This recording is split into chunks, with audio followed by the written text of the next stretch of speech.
Morning, Eddie. Morning, Dr. Beacon. Today we're going to learn a magic trick in Python. Do you know what input means? Like when I type something?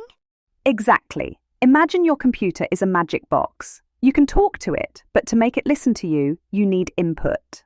When you use input, the magic box asks a question, like, "What is your name?" Then, when you type your answer, the box saves it inside a little container called a variable, as we learnt before.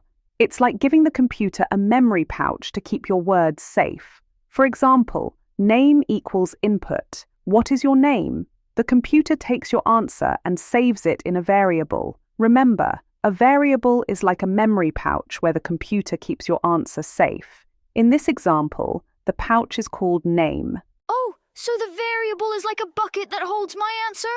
Yes, the computer stores the input in a variable. And then what do I do with it? You can make the computer give it back to you, like this. Print hello plus name. So if I type Eddie, will it say hello, Eddie?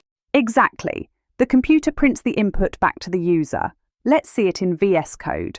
We first type this line to tell the computer, save the answer to "What is your name?" in the variable called name. When we run it, the computer will ask the question on the screen. We can type in our answer, like Eddie. The computer takes the answer and saves it in the variable name.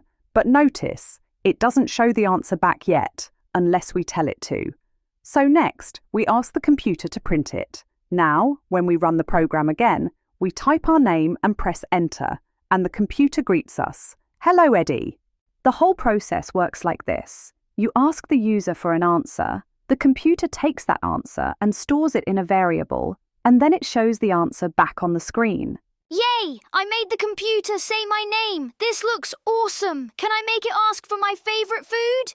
Absolutely. Try this. We ask the user, "What's your favorite food?" and save the answer in a variable called food. Then tell the computer to print, "I like food." Let's try it in VS Code. Which food you like, Eddie? Apple! Okay, let's type apple, press enter and run the program. The computer likes apple now. See, you're already teaching the computer how to talk. Here are a few important things to remember when you use input. Input is always treated as a string, even if you type numbers. If you want to get numbers to do math, you need to change the input from text to a number. But that's for the next lesson. Eddie, can you write a program that asks for your friend's name and then says, "I like playing with friend's name"? Sure, I'll give it a try. Can you show me on the screen? Yes, here you go. Is this right? Very good, you got it.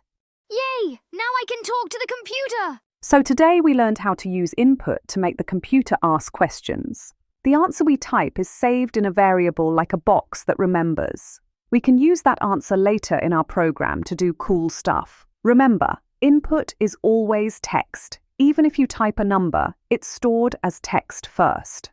In this lesson, we're focusing on strings. Next time, we'll learn how to use input to ask people to type numbers. Great! See you next time!